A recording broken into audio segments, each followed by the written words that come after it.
Today's episode is brought to you by NordPass Business, a simple yet advanced tool that makes online activities easier and safer. With NordPass, no one keeps their business account passwords in a notebook or a file on their desktop. Nobody bothers their colleagues about credit card details while they're out on holiday either. That's because NordPass allows all company members to store, manage, and share credentials and sensitive information securely and easily. Beyond that, NordPass quickly identifies weak passwords, monitors data breaches, and gives you full control over who has access to company resources. And check this out. You can now enjoy 3 months of NordPass Business for free. For that, go to www.nordpass.com/Swisspreneur and use the code Swisspreneur. Threats are growing exponentially every single day, and we have AI, coming here, and it's becoming harder and harder to prevent yourself from, cyber threats.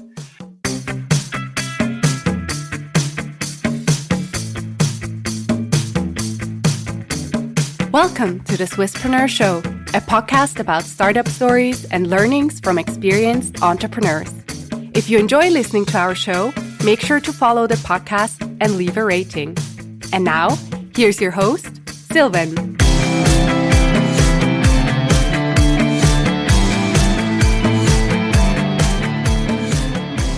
Jonas, a very well welcome to the Swisspreneur Show. It's a pleasure and an honor to have you as a guest today.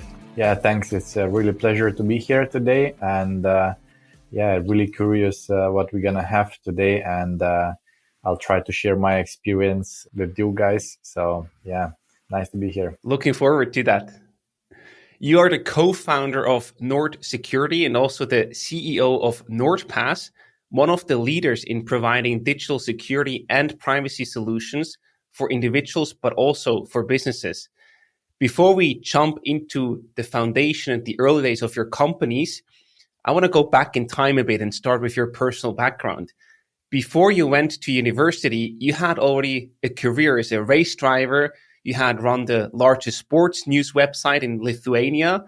Why did you feel the need to get a degree after all this experience? Yeah, very good question. Actually, I started to be very proactive from very young days, and I used to race with go-karts, and it's quite an expensive sport. So I need to earn money to buy expensive tires, and related things, spare parts, for example. And I always wanted to be an entrepreneur, and I'm very part of my life is like being very creative and trying to create things, create a value for the community.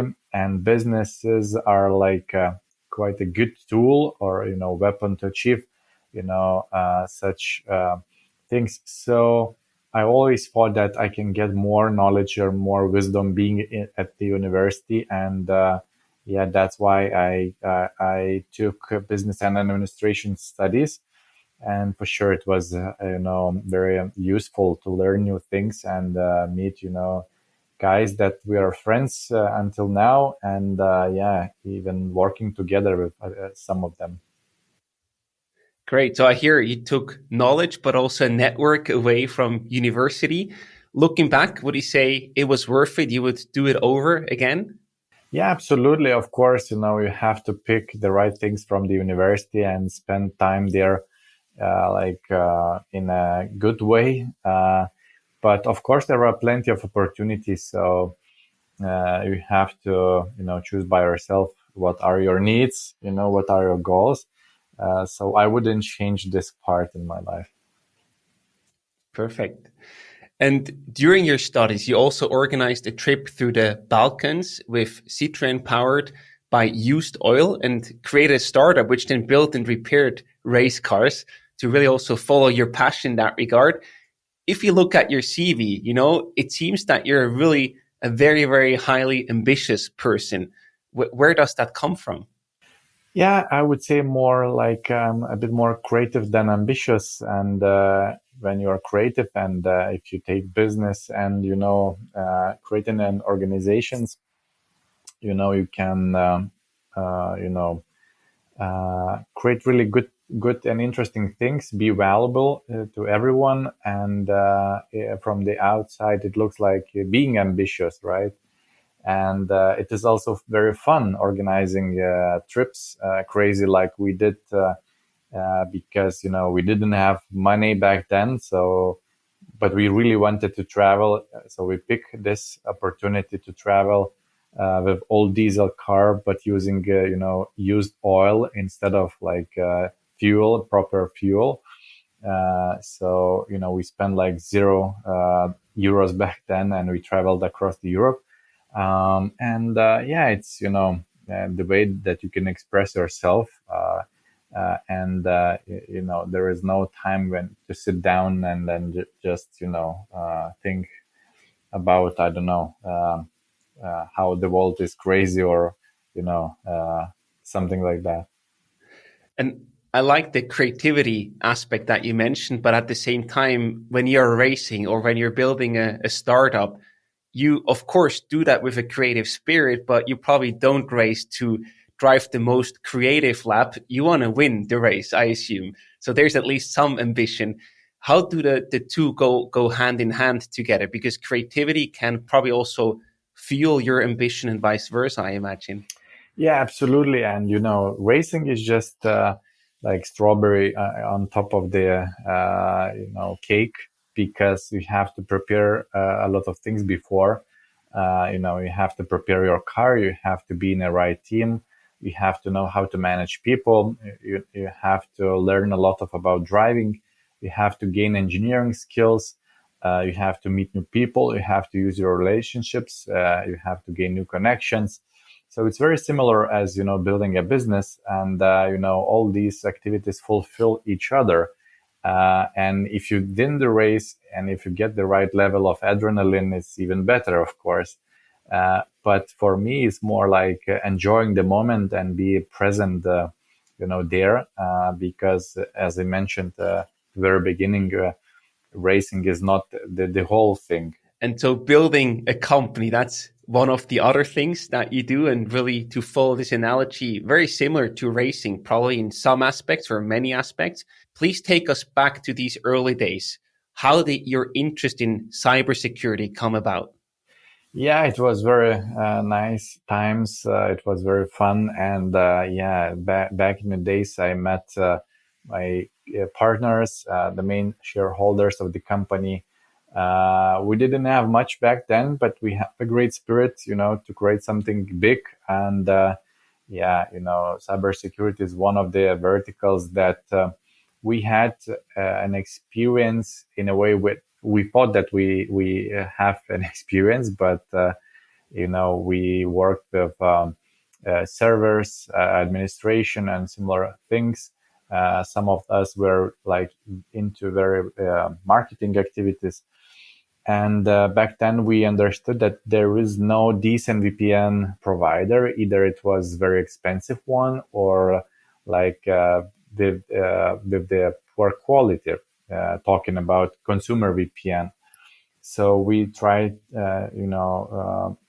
we thought that, okay, let's launch, NordVPN and see what is going to happen, because we really believed in that. And we knew from the very first month that it's going to be a big brand, and we have to create a big brand and produce a really good quality. Of course, it takes a lot of time, probably years, but if you know where you go, you can achieve something nice, something serious. Absolutely. You certainly did. But back then in 2012, I assume the whole cybersecurity market was still pretty young and not as mature and developed and also competitive as it is today. How did the market look like back then when you guys started out? Can you take us back there and tell a bit more how the market was developing? Yeah, absolutely. I would say it was also quite competitive, but not maybe that professional, at least in B2C. sector because many young guys started their businesses, but during the long period they weren't that successful because you have to be very professional. And we always thought that we're creating a startup, but in a mind that it's business. We have to generate revenue because it's our fuel. We have to expand the process teams and everything. And then days went by, and you have to improve yourself, improve your service, improve product. And our motivation is always to have like marginal gains improvement every single day. And then you can compete in a long term. It's very hard to gain hearts of your potential clients during a night or during a month. But nowadays to compete, and the competition itself is very, very huge, either B2C or B2B, because threats are growing exponentially every single day. And we have AI coming here, and it's becoming harder and harder to prevent yourself from cyber threats. So it is really becoming a more relevant and more important topic. And you have multiple products, multiple offerings within the whole group. You have the VPN that you mentioned, you have an encrypted cloud, but you also have NordPass, which you started in 2019, and you are the CEO of. In 2019, when you started with NordPass, there were already quite a few password managers out there. So how did you decide to sort of enter, from the outside at least, it seems a pretty crowded and already pretty well positioned market? Yeah, very good question. Actually, in 2019, we faced a stage that in terms of VPNs, private VPNs, we became like a market leader, and we understood that we have to think not only about our competitors or the competition, but about our own community, right? So it's not enough to provide just better internet suggestion and offering VPN service. So we understood that it's perfect time to expand our product portfolio and offer other tools and products to our customers. So we saw that there were some from the first glance established password managers there, but actually we knew that some of them are really like with the old technology, and we can innovate in this market. So we pick this vertical, and we created a really decent product, and this is a part of our the portfolio.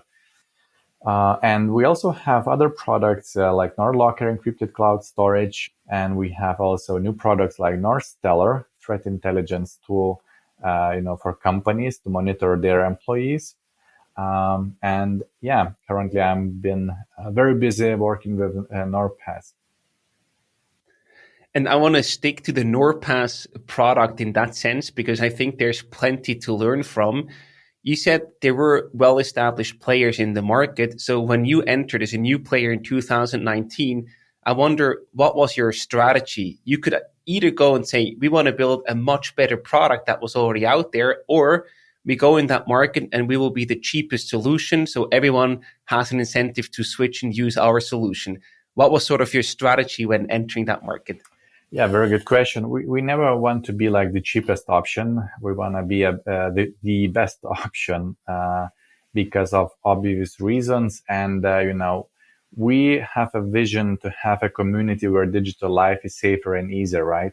So, and we want to help to community of, nowadays people struggling with the mental health problems, right? And anxiety is one of the largest one. So causes of modern anxiety, if saying this, like cybercrime and the mess of passwords and digital wealth, digital items are like increasing anxiety for people. So our product really reduce anxiety because first of all, you can safely encrypt all of your essentials, and for one group of people, passwords are very essential. For others, photos or like PIN codes or credit cards. So we provide an opportunity to store, all your essential items to like a digital save box. And then we have opportunity to autofill everything when needed. And it's based on machine learning. So it's very, very easy. And you don't need to even to think about, all these things. You don't need to copy password or email. And on top of that, we have threat intelligence part where we scan, your vault and say that you got a new breach. You have to do this and that. This is much more than just a password manager. And on top of that, we also provide prevention possibilities like email masking. So when you create a new account somewhere, you don't need to use your own email address. You can create email mask and then use it for a while or for a very long period of time. When you don't need it, you can just delete it. Of course, you can't send emails from your email mask because we want to prevent people from, scamming others. But it's actually very valuable. So this product, NordPass really helps, to reduce anxiety for people and concentrate more on their, daily activities. And you offer so much in one product in that sense. And at the same time, you also heavily focus on the product itself to make it easy to understand, but also easy to use. How do you do so in a creative way, if I may ask, to really help people with the simplicity and the ease of use in such a complex environment or complex space? Yeah, very good question. We are not only considering, all the paths how to provide easiness, but also security. And we have probably the best encryption model, XCHA20, which is the modern one, and the one that our competitors don't have because they started, their encryption algorithms, some time ago. So, this is more modern way, and talking about easiness. So in our mission, we say that, we provide affordable digital security tools with the passion for details, simpler, nicer, safer, and faster. So all the team members can dedicate themselves to be like best professionals, and then provide best onboarding, best user interface, best user experience, because all the details are super important. And when you try to gain as many marginal gains as possible, you have to think about those details. So that's why the whole experience is very smooth when using NordPass. And sometimes just tiny details, sometimes innovations, but overall it's a very, very good experience. So yeah, you have to be creative and like very precise what you do there, and then you can achieve really great experience for your customers. 100%. And yet at the same time, even with the easiest solution out there, I assume you still have to convince or at least educate in some form some users or potential users that it's actually important or a good idea to use a product like NordPass. How do you do that? Because I imagine that to be a bit difficult sometimes, if you need to convince people to actually use your product and they say, well, this all sounds easy, great, and nice, but why would I actually need something like that? Yeah, it's a very good question. And actually, sometimes it's hard to convince people, but we are not afraid of that because we are like quite confident in what we do and what we can offer. And we have like more than 15 or maybe today 16 million people using Nord security products. So our ecosystem is very huge. And then, every day we attract more and more people. But when people start to use, our product, especially after 1 week, they say, why I haven't used it before? I am so stupid, because it's so easy, so nice. And we say that, yes, it's like digital life manager. Because as I mentioned before, there are so many great functionalities helping every single day. Absolutely. And what is your customer acquisition strategy? How do you not only educate and convince, but actually acquire your users today? You have probably a whole broad set of different strategies and activities in place there. Yeah, first of all, we work, with the group of people that already know about their needs and that such service already exists. So, of course, we have to compete, in affiliates. You have to attract people, through editors, to make good, like example and talk about it everywhere in the conferences and so on. And then, of course, you have to arrange performance marketing. You have to have a good specialist there. You have to work with the communities like Reddit. You have to work with your brand and try to, transfer your why you're doing this, because product is like an outcome. And but we really want to help our community, first of all, to reduce anxiety.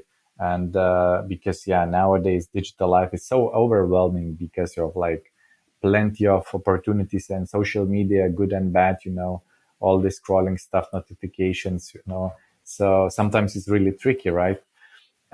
So we are transferring this idea and then working with the optimization on our website.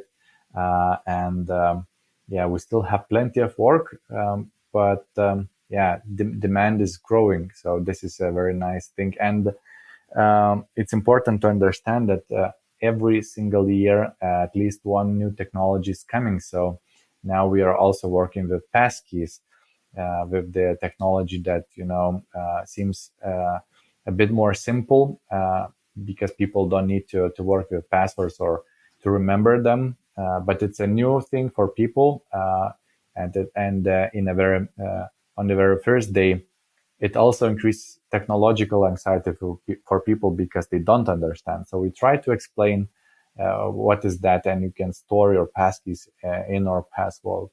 So many ways, you have to compete, but you have to stick on your values, on your strategy, and go there. We are probably the youngest password manager brand on the market, but we gain like a lot of customers at the moment, and either it's B2C or B2B.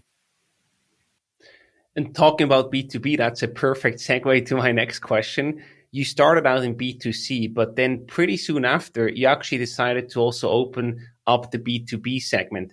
And that can be a pretty big challenge by itself, because usually private customers versus business customers, they have different requirements. They need different messaging to get acquired and to win them as customers, etc.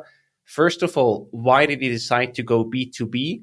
And how do you balance the two to make sure you don't make any wrong compromises that then end up in a flawed product?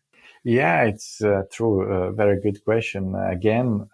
And as I mentioned before, at first we wanted to provide a new product to the whole community of Nord Security. And this is, pure B2C vertical. But then we started to get inquiries from businesses, SMBs, smaller or a bit bigger companies, asking about, different functionalities. And we understood that it's perfect time to expand our product and engineering teams. And now we have about 18 cross-functional teams working on B2C and B2B requirements. And of course, we have to provide a lot of integrations with other tools. We have to work with the admin panel of users. You have to care about activity logs, all the policies, integrations with logs tools like CM and so on and so forth. So it's absolutely challenging. But this is a special market because B2C channel also generates B2B leads, because sometimes people start to use privately such product. And then when you are top of the mind and when you need, product for your company, bam, you recommend, this brand. So it's a challenge, but we think this is the right direction, and it's providing results already. And I love that this sort of happened organically, right? You got inquiries from businesses. So it was just like a logical next step that you followed here. And But when you talk about the product development, I know from the outside and even as a user to a certain degree, it looks like I'm using the same product, NordPass. At the same time, is it really the same product also in the back end, or did you really also separate that to have different product teams working on these two different segments? Yeah, we separate because different use cases and different responsibilities on B2B side. You have to have a strict SLA, and yeah, we use just the best part of B2C, like machine learning based autofill feature, because it doesn't matter if it's like a regular customer or employee from the company, because we have to autofill your email, your password, your credit card, for example. If you want to share something like credit card with your assistant, so for end customer, it looks like completely the same product, but behind the scenes, it's different infrastructures, and you can store your items in the United States, for example, or to choose Europe. And it's especially important for companies from countries like Switzerland or Germany. Yeah. 100%. So that's a good learning, because I think other startups might be in the same decision. Hey, do we put everything in the same product, or do we have different product teams? So it's really helpful to see how you are solving that. Another thing that many startups often struggle with is the whole pricing discussion. And so I just wonder, how did you solve that? How did you arrive at your pricing today, as well for B2C, but also for B2B customers? Yeah, as we spoke before, we don't want to be like the cheapest brand, the cheapest product, but at the same time, we can provide really good price for our clients, because we try to have lower cost on our end, that we could be like a really decent provider and capable to provide services for smaller companies, because especially smaller companies, at least at the very beginning, don't have like decent budgets to protect themselves. So it's important way of dealing, and to have a good entry into this market. And yeah, in our mission statement, we say that it's affordable, and it has to be affordable. So on B2C side, you can use NordPass completely for free. And if you need an extra features like dark web monitoring tool, or as known as data breach scanner, so just then you upgrade the solution. And yeah, we don't want to be just another commodity and compete with pricing. So that's why we innovate, and every single quarter we try to provide a new feature that our users really like. So last quarter we released email mask, and then approximately 40% of our users already tried this functionality. So this is really great, and yeah, of course it's again very challenging, but every single day we're going towards our business goals. Yeah, you have to, right? And how does that on the B2B side? I know it's probably similar, but the focus there, is it also a bit more focused on the competition or your customer acquisition costs, where you say, hey, we have a specific multiple that we want to gain in the first year based on their average acquisition costs? Or is it also more just of a market and personal preference or experience-based pricing? What works well in the market for you? Yeah, first of all, we are perfectly suitable for SMBs, but sometimes it's hard to close like big enterprises, because we have to have, full feature set and all integrations, with like big companies. So we always try to go extra mile, and then, to provide as best as possible customer care and, sales service. And then we are very flexible. We say that, okay, if you feel that, you want to pay less, we can try to agree on longer terms, for example, on longer period. And we know that during this contract, during this period, we're going to deliver more and more. So, later on, these companies can pay more if they feel that, it's mature enough, right? But yeah, price in businesses and all the tenders and, negotiations, yeah, it's naturally very important. But again, it's not the only, not only like wait how to close the deal. First of all, you have to show your passion and that you really care. And we close quite many deals just because we show an extra mile example. And sometimes people are like bored and can believe that some companies are very rude and they show that we don't care about much about our clients. So this is strange, but this is the way how we can also close the deals. I see. And I loved your tip of, getting a discount or making a multi-year deal maybe to get them in, to lock that deal and then offer them maybe a little bit of a discount to make them really your customer. I think that's a great B2B sales tip.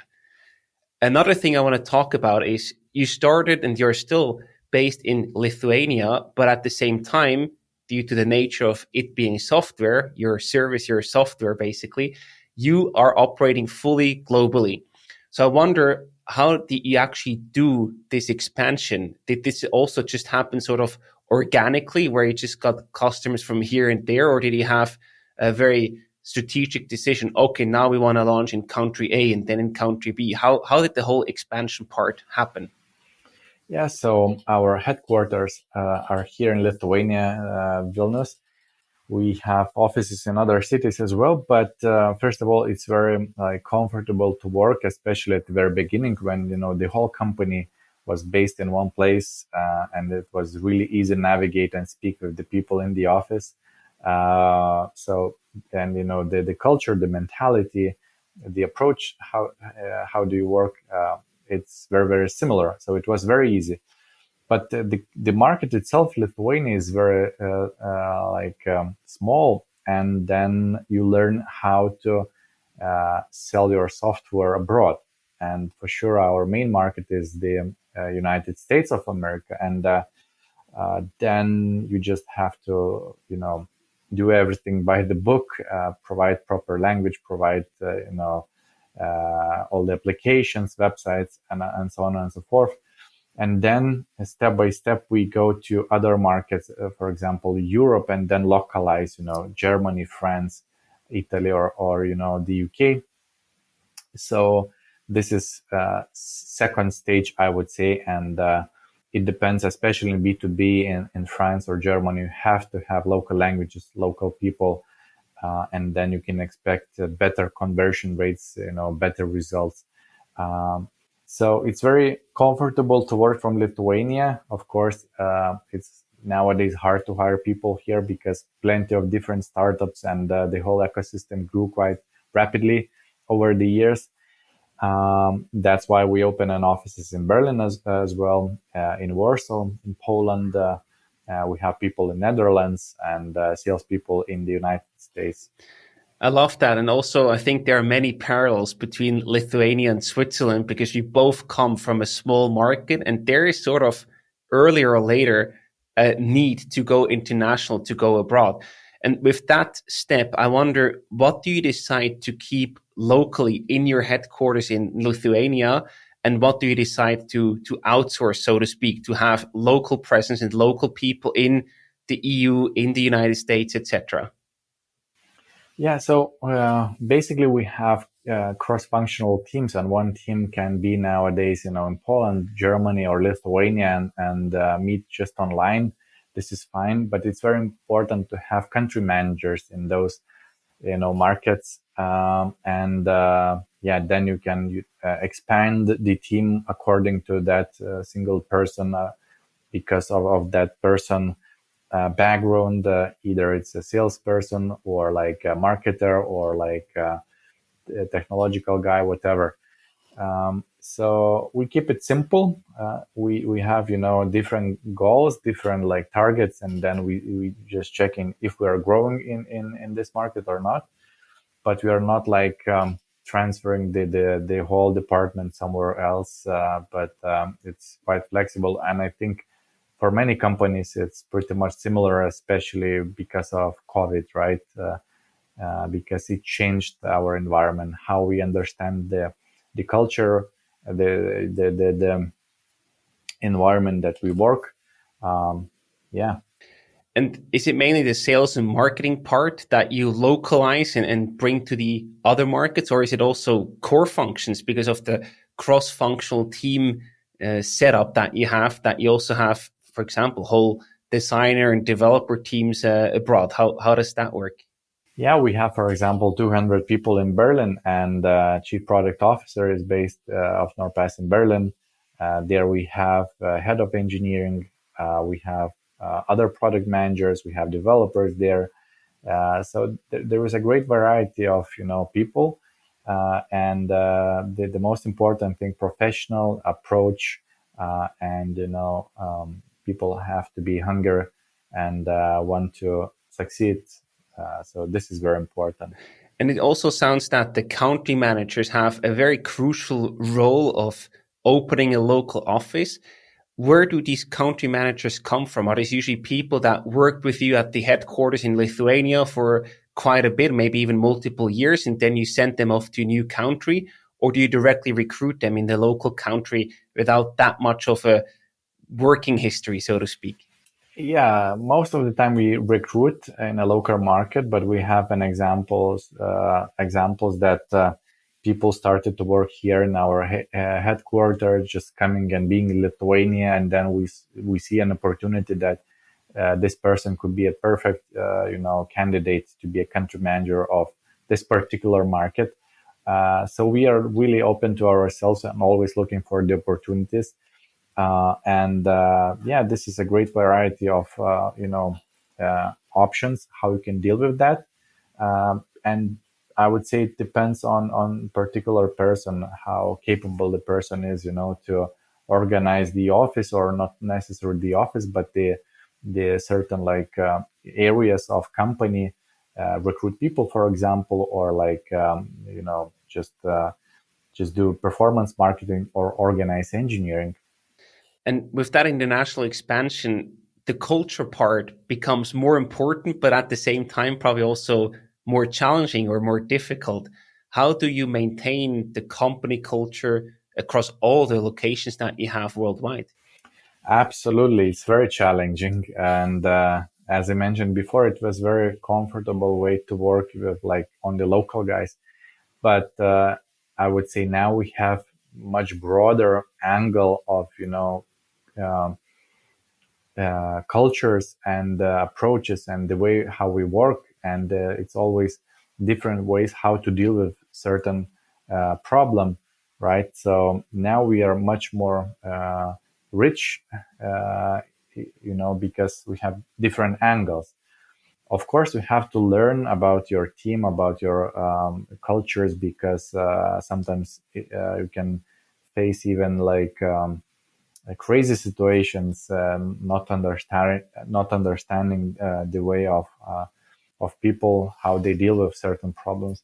But yeah, we're constantly improving in this part, and that's why it's very important to translate the main message that product is just an outcome, and we can achieve our business goals if we transfer the message from the top and say that we want to improve the life of our community, provide tools to reduce anxiety, and so on and so forth. So yeah, you have to have proper communication, work with your management, work with your leaders, that everyone can transfer and translate the main message. So it's never easy, but this is the only way how to deal and expand your company. Does this also require you as a CEO to often travel to the different locations and be there physically and be present in these locations?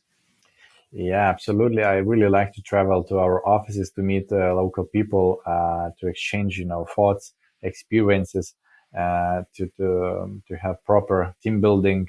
Last week we went to Poland, Warsaw, and we have really decent time there. So absolutely, and not only with spending time with people and your colleagues, but also with your clients. So I traveled to United States to speak directly with our partners, with our direct clients, because this is the easiest way to understand, without any layers, what is really happening. And that's why we also have a process that every single employee of the company have to go for one day to customer care department and spend the whole day answering tickets and chats and seeing what's wrong, what's good, what to improve. So this is really, really helpful. Fantastic. I love that. And now if you look into the future, in 2016, you actually resumed your racing career while simultaneously running NordPass as CEO. So I wonder what is planned for the future? A lot of high-speed racing and close call, or more of a smooth cruising? Yeah, we'll see. My philosophy is, to manage your expectations, because if you expect like really big things in the future, and if you're not achieving, you're like instantly very sad person. But if you have lower expectations and you achieve more, or like what you expected, then you're much more happy, right? So I don't plan that much in the future. I enjoy what I do, and all the activities fulfill each other. And yeah, we'll see. I would love to achieve more in racing, and to win the market with NordPass, and to help Nord Security to be like number one cybersecurity company.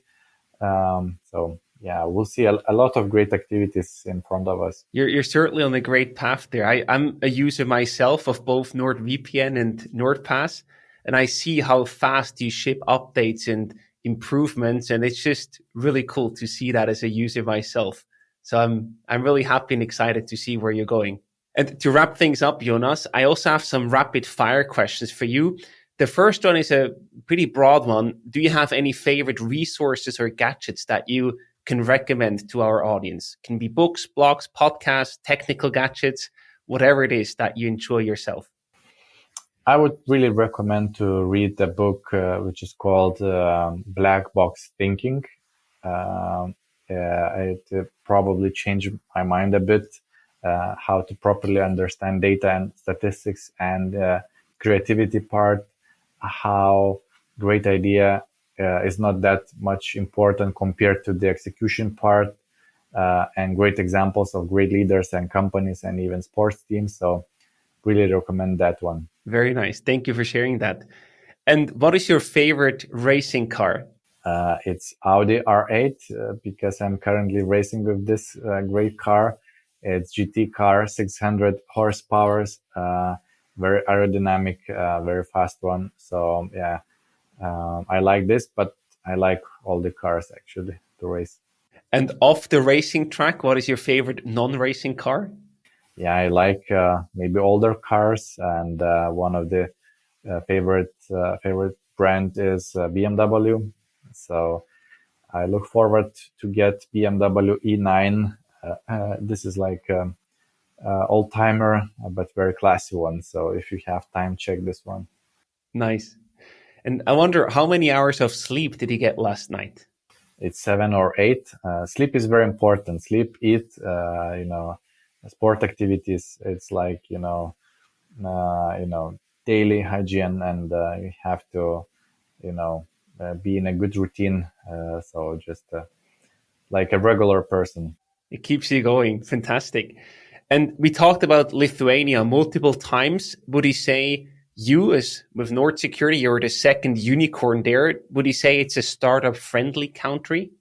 Absolutely. And the pace that we've been getting during like last 5 years, it's absolutely amazing. And the funny story is that when the first person left our company, like a couple of years ago, 5, 6 or so, we were afraid that this is a very sad moment because people started to leave the company. But then we understood that they are taking know-how, knowledge, wisdom, and good processes to other companies, or they are establishing their own startups, and then the whole ecosystem will grow, right? So then it's much better for the country, and then we have bigger pool of talent.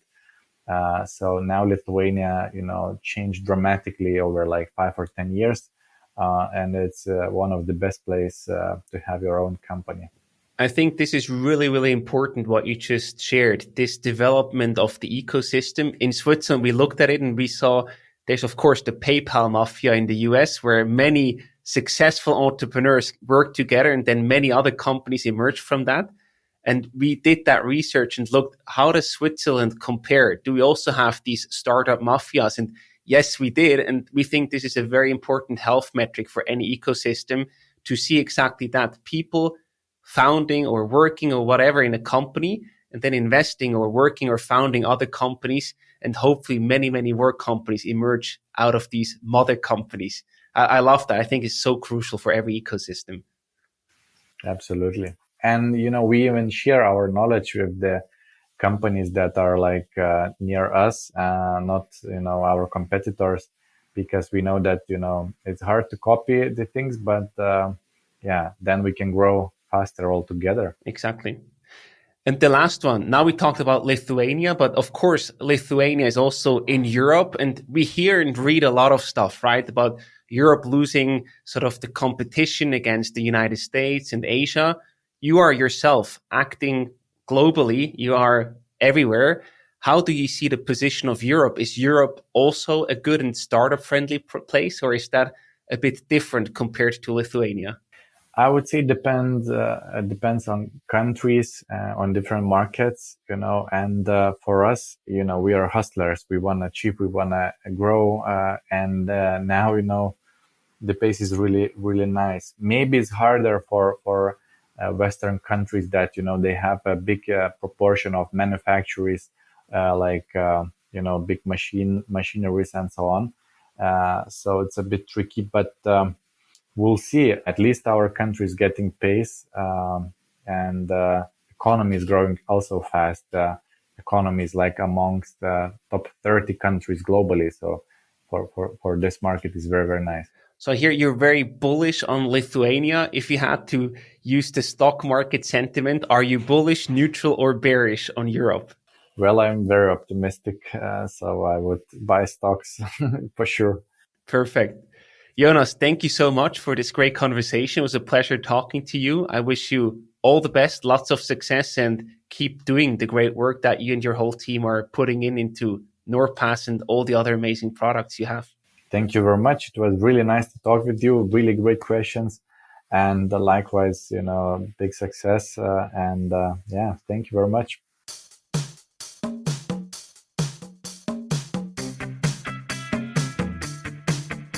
We hope you enjoyed today's episode. If you did, you can support us by rating our show on Apple Podcasts. This way, we can reach an ever-growing number of aspiring entrepreneurs.